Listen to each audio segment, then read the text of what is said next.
ஆத்ம வணக்கம் நண்பர்களே. நம்ம இப்போ பேசக்கூடிய கருத்து குண்டலினியை பற்றி தான் பேச போகிறோம். குண்டலினை பற்றி என்ன பேச போகிறோம் அப்படின்னு பார்த்தீங்கன்னாக்கா, எல்லோரும் நினச்சிட்டு இருப்பாங்க குண்டலினாக்கா எலி மாதிரி இருக்கும், குண்டா அப்படின்னு நினச்சிருப்பாங்க. அப்படி இல்லைன்னா பாம்பு மாதிரி அது பின்னிட்டு இருக்கும் அப்படின்னு நினச்சிட்டு இருப்பாங்க. ஆக்சுவலாக அதான உண்மை. ஆனால் நிறைய பேருக்கு விஷயங்கள் தெரியாத விஷயத்த நம்ம சேனல் எல்லாருக்கும் தெரியப்படுத்திட்டு இருக்குது. நல்ல ரகசியங்களை தெரியப்படுத்திட்டு இருக்குது. சிலர் என்ன பண்ணுறாங்கனாக்கா, வியாபார ரீதியாக தப்பா சொல்லி கொடுக்குறாங்க. ஆனால் அந்த ஃபாலோஸும் அப்படிதான் தப்பாக புரிஞ்சுப்பாங்கன்னு நினைக்கிறேன் நான். அந்த ஃபாலோஸ் திறமையாக இருக்கணும்னாக்கா, ஒன்று சொல்கிறவங்க திறமையான ஆளாக இருக்கணும்.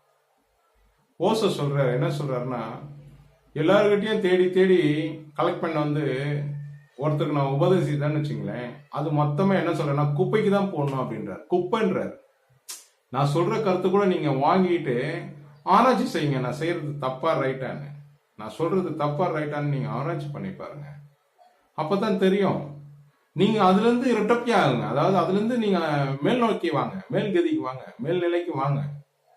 நான் சொல்றேன்னு சொல்லிட்டு கருத்தை நான் எடுத்து கொடுக்குறேன், டிரைவிங் லைசன்ஸ் எடுத்து கொடுக்குறேன் வண்டி ஓட்ட சொல்லி நாட்டு ரோட்ல. நீங்க அதுக்கு மேல லைட்டு ஹெவி அது நிறைய இருக்குது எக்ஸெட்ரா. நீங்க அந்த டிரைவர் மட்டும் அப்படியே தொழில் பண்ணிட்டே இருக்காதீங்க. அதுக்கு மேல நிறைய vehicles, heavy goods, heavy vehicles அந்த மாதிரி நிறைய இருக்குது. ஒரே டிரைவராகவே இருக்காதீங்க மக்களே, புரிஞ்சுக்கிறீங்களா? ஆக்சுவலா பகடா அது, அதாவது ஒரு பகடாவை பார்த்தீங்கன்னா அப்படியே ஒன்றையுமே இருக்காது, அதுல ரொம்ப மாவா தான் இருக்கும். அதுல சும்மா அது ஒன்றும் டேஸ்டியே இருக்காது. தெளிவான ஒரு பொருளை நம்ம ரெடி பண்ணி கொடுக்கணும்னாக்கா திறமசாலி கிட்ட கத்துக்குங்க, திறமசாலி கிட்ட கத்துங்க. சும்மா நானும் சொல்றேன்னு சொல்லி நிறைய பேர் சொல்லிட்டு இருக்காங்க, பாழாவாதீங்க. ஏன் கமெண்ட் செக்ஷன் மூடி வைக்கிறாங்க சிலர்?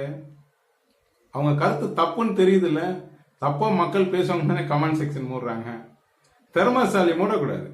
நான் ஓபன் பண்ணி வச்சுக்க, என்ன கூட கேள்வி கேளுங்கன்னு தான் சொல்றேன். அதாவது கருத்துள்ள கேள்வியை கேளுங்க. நான் போடுற சப்ஜெக்ட் உங்களுக்கு என்ன புரியலே கேளுங்க. நான் ஒரு கருத்தை சொல்றேன்னா அந்த கருத்துக்கு விளக்கம் கொடுக்க முடியும் இல்ல, தெரியறதுனால தான் சொல்றேன். எனக்கு நான் ஒரு வித்தியை பாழாக்கிட்டு இருக்காங்க ஒரு மனுஷன், அது பின்தொடர்ந்து போறீங்களே, நீங்க பாழாக மாட்டீங்களா? அசிங்கமா இருக்குதுங்க. ஒரு விஷயத்த, ஒரு கருத்தை நான் சொல்றேனாக்கா மேலும் மேலும் பணத்துக்காக இந்த மாதிரி பாழ் பண்றீங்க ஒரு கலைய. எவ்வளவு பெரிய கலை. நான் என்ன கேட்கறேன்னா, நான் சொல்லித்தர மாட்டேன், சொல்லித்தரேன்னு நான் இதுவரை யாருக்கும் சொல்லலை. நல்லா கேட்டுங்க, நான் வந்ததே உங்களுக்கு சொல்லித்தரணும் தான் சொல்றேன், சொல்லித்தரேன்னு தான் சொல்றேன்.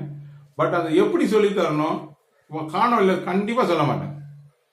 காணொலியில நான் சொல்லி தர மாட்டேன், நேரடியா பார்த்து தான் உணர்த்தி சொல்லி தருவேன். தவிர மற்றவங்கள மாதிரி நான் வியாபார ரீதியாவோ ஒரு உபயம் இல்லாத ஏதோ ஒன்று கண்மூடித்தனமா ஒன்று சொல்லிட்டு இருக்கேன். சைடு எஃபெக்ட்ஸா செத்து போயிடுவாங்க, ஞாபகம் வச்சுங்க. இந்த மாதிரி ஒரு கலையை வாயை திறந்து செய்யக்கூடாது. எனக்கு வருத்தமா இருக்குது, நான் விட்டுட்டு இருப்பேன், திரும்பி நான் வர வேண்டிய சூழ்நிலை வருது. அதாவது வாயை திறந்து சொன்னாலுமே மூச்சே விடக்கூடாது வாய வழியா. இந்த மாதிரி ஒரு செயலை பண்ணிட்டு இருக்கிற, என்ன பாவத்தை நீ சம்பாதிக்க போறியோ தெரியல. எல்லா ஃபாலோஸும் குரு எவ்வழி அவ்வழி சிஷியனும் இருக்கு. ஒரு நல்ல ஒரு ஆசனைகிட்ட பயிற்சி எடுங்க. நீங்க யார் எனக்கு தேடி வராதன்னு பல தடவை சொல்லியிருக்கிறேன். நான் கத்து தர மாட்டேன்னு மத்தவங்க எனக்கு சர்டிபிகேட் கொடுக்க வேண்டாம். நல்லவங்க என்கிட்ட வருங்க, எல்லாரும் நல்லவங்க தான், நான் இல்லைன்னு சொல்ல வரல. நான் என்ன சொல்ல வரேன்னா, ஒரு விஷயத்த கத்துக்கணும்னா முறை இருக்குது. இப்படிதான் பண்ண டிவிலேயே எனக்கு சொல்லுங்க, காணொலியில சொல்லுங்க, எனக்கா என்ன அர்த்தம் இது? போன்ல சொல்லுங்க, என்ன அர்த்தம் இது? அப்படிதான் எனக்கு தேவையில்லை. காணொலியில சொல்லணும்னா தான் பார்க்கணும்னா கமெண்ட்ஸ் பண்ண வேண்டாம், நீங்க லைக் பண்ண வேண்டாம். அந்த இடத்துல நீங்க கத்துங்க, நல்லா வாழ்வீங்க. ஒரு மூடன் கத்துத்தரான், மூடன் சொல்றானாக்கா பின்தொடர்றவன், அது எனக்கு நமக்கு இதுவா இல்லையா? நான் திறமசாலியா வான்னு தான் சொல்றேன் உங்களை. எல்லோரும் சமாதியான நிலைக்கு வா, முடிஞ்ச அளவுக்கு நீ ட்ரை பண்ணு. அதை விட்டுட்டு அவர் நல்லா பண்றாரு, இவர் நல்லா பண்றாருன்றது சாத்தியம் இல்லை. உன்னை நீ அறிவாய், நான் பல தடவை சொல்றேன், உன்னை நீ அறிவாய். நான் சொல்ற கருத்தை உள்வாங்கு, அதுல இருந்து இந்த ஆராய்ச்சி பண்ணிட்டு போங்க. அதை விட்டுட்டு ஏதோ ஒரு மூடன் சொல்லிட்டு இருக்கிறான்னு சொல்லி பின்தொடர்ந்து போயிட்டு இருக்கிறீங்கன்னாக்கா நீங்களும் மூடதான் ஆவீங்க. பார்த்து செய்யுங்க, வியாபாரியிடம் சிக்காதீர்கள். புரியுதுங்களா? என்கிட்ட வந்து அப்படி பண்ணு இப்படி பண்ணு நான் சொல்ல வரல. வித்தியை கொடுக்குறேன், வித்தியை கரெக்டாக செய்யுங்க, அவ்வளோதான். இன்னும் கொஞ்ச நாளில் கூப்பிடுவேன் எல்லாரையும். நிறைய பேர் வந்துட்டு இருக்காங்க. அவங்களுக்கெல்லாம் ஃபுல் அட்ரஸு ஃபோட்டோஸ்லாம் கொடுத்துருக்கேன். என்னுடைய வாட்ஸ்அப் நம்பரையும் கொடுக்குறேன். அதில் வந்து உங்களுடைய புகைப்படம் கொடுங்க. ஏன்னா எனக்கு தெரியணும் யாருன்னு. உங்களோட அட்ரஸை பதிவு பண்ணிங்க, உங்கள் ஃபோன் நம்பரை பதிவு பண்ணுங்க. 9600142483. வித்தியை கொடுக்க போகிறேன் கொஞ்ச நாளில். எல்லாரையும் கூப்பிடுவேன். வித்தியை வாங்கிட்டு வித்தியை கரெக்டாக செய்யுங்க. என்னென்ன நிலையை அடையிறீங்களோ அதை சொல்லுங்கள். என்னென்ன டவுட் இருக்கோ அதை எனக்கு கேளுங்க, நான் சொல்லித்தரேன். எந்த சைடு எஃபெக்ட்ஸும் வராத அளவுக்கு பக்கம் இல்லாமல் நான் உங்களுக்கு கேரண்டி ஃபுல்லாக நான் பண்ணித்தரேன். இது வந்து வியாபாரம் கிடையாது. எனக்கு அடுத்தது இருக்கிறாங்கன்னா இருக்கிறாங்க, இந்த ஊரில் இருக்காங்க, அந்த ஊரில் இருக்காங்க. நமக்கு அடுத்து இந்த கலை அழியக்கூடாது, எல்லாருக்கிட்டையும் இருக்குது அப்படின்னு சொல்லணும். சும்மா நானும் ஆடுறேன்னு சொல்லி எல்லாமே தான் ஆடும். உடல்ல பொருள், சில பொருள் இருக்குது, எல்லா பொருளும் ஆடும். ஆட்டினா சில பொருள் உடல்லே இருக்கு. சும்மா நானும் செய்யறேன்னு சொல்லி முட்டாளாக்கக்கூடாது. மக்களை சொல்லி வைக்கிறேன், முட்டாளாக்கக்கூடாது. ஓகேவா? ரெண்டாவது விஷயம், இப்ப நம்ம பேசக்கூடிய கருத்தை சொல்லிடுறேன். குண்டலி என்ன? குண்டலினா ஒரு புள்ளி. அந்த புள்ளி பாயிண்ட், அந்த புள்ளி எப்படி நம்ம உடல்ல செயல்படுது? சூட்சம புள்ளி, கண்ணுக்கு தெரியாது, சூட்சம புள்ளி. நமக்கு வந்து இப்போ எப்படி நம்ம காத்த உணர முடியுதோ அது போலதான் அந்த புள்ளியை உணர முடியும். எல்லாரும் சொல்லுவாங்க, 1 மணி நேரத்தில் நான் வந்து குண்டலியை மேலே ஏற்றி காட்டுறேன், 10 நிமிஷத்துல ஏற்றி காட்டுறேன், 1 செகண்ட்ல ஏற்றி காட்டுறேன்னு சொல்லுவாங்க.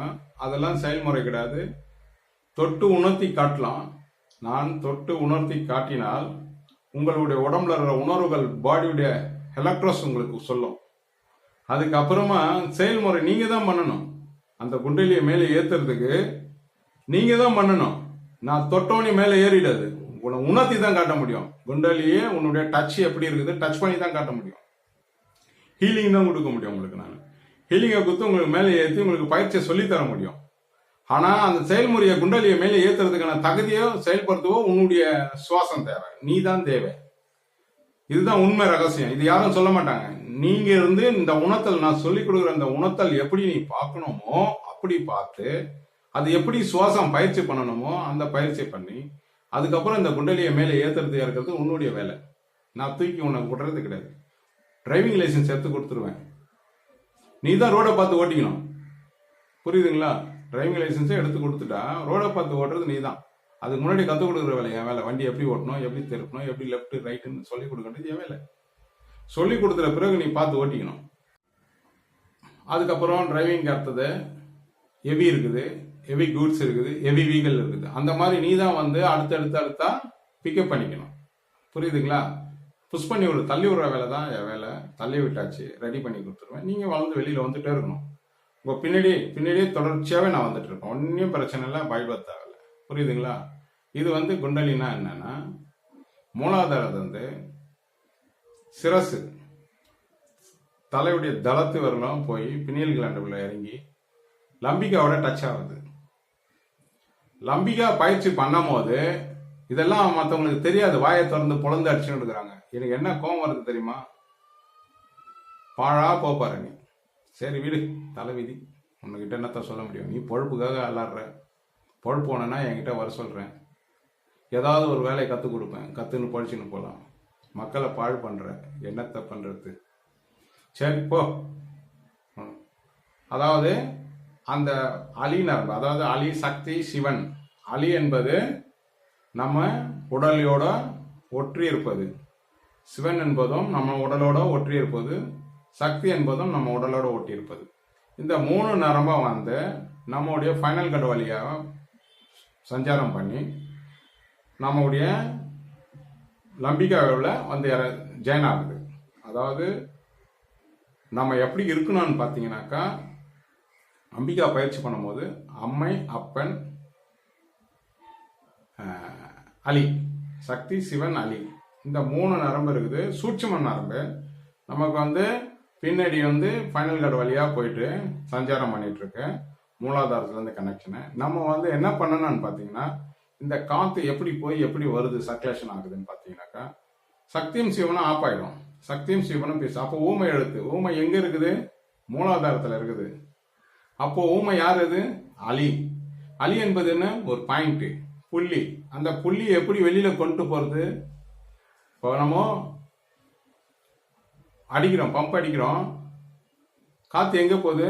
எவ்வளவு தூரம் காத்து போகுது? உள்ள போய் வெளியில வருதா? எது வரலாம் காத்து இருக்குது, எப்படி தண்ணி வெளியே அவுட் ஆகுது? அந்த போல நம்ம உள்ள இருக்கிற அந்த சுவாசத்தை, லம்பிக்கான்ற சுவாசத்தை அடிக்கும் பொழுது உள்ள இருக்கிற அந்த பம்பிங் பண்ணும்போது மேலே ஸ்டார்ட் ஆகிடும். பாயிண்ட் ஒரு சக்கரத்தையும் டச் பண்ணிட்டே மேலே வரும். அப்போ ஒரு சக்கரத்தையும் நம்ம டச் பண்ண நம்மளோட குணாசவங்கள்லாம் கொஞ்சம் கொஞ்சமாக குறைஞ்சி நல்குணங்கள் வந்துவிடும். அதே போல் இந்த மாமிசங்கள்லாம் தின்றாங்க. மாமிசங்கள், கறி, மீன், முட்டைகள் இதெல்லாம் சாப்பிடலான்னு சிலர் சொல்கிறாங்க. ஆனால் அது ஒரு தவறான விஷயம்தான். சாப்பிட்றதுனால தெய்வ குத்தம் கிடையாது. இந்த உடல் உபாதங்கள்லாம் செயல்கள் மாறிவிடும், உபாதங்கள் அதிகமாகிடும். அப்புறம் நீ எப்படி உட்காந்து ஒரு பயிற்சியை பண்ண முடியும்? சாதாரண பருப்பு சாதம் சாப்பிட்டாலுமே நம்முடைய பிரச்சனைகள் அதிகமாகிடுது. இப்படி ஒரு காலகட்டத்தில் நீங்கள் எப்படி மாமிசத்தை தின்னு உடலை வாசி பயிற்சி பண்ணலாம்னு சொல்கிறீங்க? எனக்கு புரியல. அடுத்த காணொலி அது விரிவாக்கமாக நான் சொல்கிறேன். இதை விடுவோம், ஓகேங்களா? அதாவது இந்த குண்டலின் சக்தி என்னடானாக்கா, மேலே ஏறி சஞ்சாரம் பண்ணி மேலே கீழே போயிட்டு வரும்போது அது ஒரு 6 இன்ச்சு லெவலில் நின்றுடும். இதுதான் குண்டலினி சக்தி. ஒரு பாயிண்ட் தான், புள்ளி மானை வேட்டையாடி. புள்ளி மான் தான் அது பாயிண்ட்டு. அந்த புள்ளி மான் தான் நமக்கு இம்பார்ட்டன்ட் ஒரு விஷயம். இதை தான் நம்ம ஃபாலோ பண்ணணும், ஓகேங்களா? அதனால் இனி குண்டலினின்றது ஒரு பெரிய பாம்பு மாதிரி இருக்கும், ஒரு எலி மாதிரி இருக்கும், நமக்குள்ளே ஓடும், யாராவது எழுப்பி விட்டுருவாங்க, யாராவது செய்வாங்க. அதெல்லாம் முடியாது. உணர்த்தி தொட்டு காமிச்சு இந்த குண்டலியை செயல்படுறதுக்கான எலக்ட்ரோ கரண்ட்டை நாங்கள் கொடுத்துருவோம். வாசி என்ற நம்பிக்கை என்ற ஒரு பயிற்சி உங்களுக்கு கொடுத்து இந்த சுவாசத்தை கிளியர் பண்ணுறதுக்கான ஒரு 3 மாதம் பயிற்சியை கொடுத்து சுத்தி பண்ணி உங்களை, அதுக்கப்புறம் வாசியை கரெக்டாக போய் வரதுக்காக அந்த நரம்பு வழியா, அதுக்கப்புறம் நீங்கள் தான் அதை பயிற்சி பண்ணி மேலே கொண்டு வரணும். இந்த குண்டலியை யாராலையும் தனிப்பட்ட முறையில் நாங்கள் ஏற்றி விட முடியாது. நீ பயிற்சி பண்ணாதான் அது கூட சேர்ந்து வேலை செய்யும். புரியுதுங்களா? ஆத்மா நமஸ்காரம். எந்த டவுட்டாக இருந்தாலும் கேளுங்க. என்னோட வாட்ஸ்அப் நம்பரு 9600142483. இதுக்கு நீங்கள் வாட்ஸ்அப் நம்பருக்கு பதிவிடுங்க. ஃபோட்டோ, உங்கள் அட்ரஸ்ஸு, உங்களுடைய டெலிஃபோன் நம்பர் அதை பதிவு பண்ணுங்கள். நான் ரைட் ஆப்பில் வச்சுருக்கேன். உங்களை அழைக்கிறேன். உங்களுக்கு நான் தீட்சை கொடுத்துட்றேன். நீங்கள் பயன்படுத்துங்க, நல்ல முறையாக பயன்படுத்துங்க. தவறான ஒரு பாதைக்கு போகாதீங்க. யாரோ ஒருத்தர் சுட்டி காட்டுறாங்கன்னு சொல்லி உண்மை ரகசியங்கள் புரிஞ்சுங்க. ஓசோ சொல்லியிருக்காரு, தேடி தேடி அலைஞ்சி எடுத்து உங்கள்கிட்ட கொடுத்தா கூட தன் சுய சிந்தனையில் அனுபவத்தில் சொல்கிறது தான் முக்கியம். இந்த அனுபவத்தில் உங்களுக்கு சொல்கிறேன். ஒரே குருநாதரிலிருந்து வழியில் வந்திருக்கிறேன். பல குருநாதர்கிட்ட பல வித்தை கற்றுக்கணுமா தவிர எந்தெந்த வித்தையை கற்றுக்கணுமோ அந்தந்த குருநாதருடைய வித்தியை தான் நான் சொல்லிகிட்ருக்கேன். ஆகையினால நான் 9 வயசில் தீட்சை வாங்கினவன். நான் பிரம்மச்சாரி. ஆசைப்பாசன்றது ஒரு ஸ்டேஜுக்கு அப்புறம் அப்படி கொஞ்சம் கொஞ்சமாக குறைஞ்சிக்கிட்ட உண்மையை தேர்தல் இவன் நிற்கும் போது விஷயங்கள் புரியும் போது தான் நம்மளை விட்டு போகுது. நாசுவை 10 கட்டளைகள் இருக்கு. இந்த 10 கட்டளையும் அறுத்து வெளியில் வரணும். ஆகையினால தயவுசெய்து சொல்கிறேன், உண்மையை புரிந்து கொள்ளுங்கள். யார் உண்மையோ யார் பொய்யோ அது நமக்கு தெரியாது. சொல்லக்கூடிய கருத்தை மட்டும் நல்லதா கெட்டதான்னு வாங்கிக்குங்க, வேண்டாம்னா விட்டுடுங்க. ஓகேவா? ஆத்மா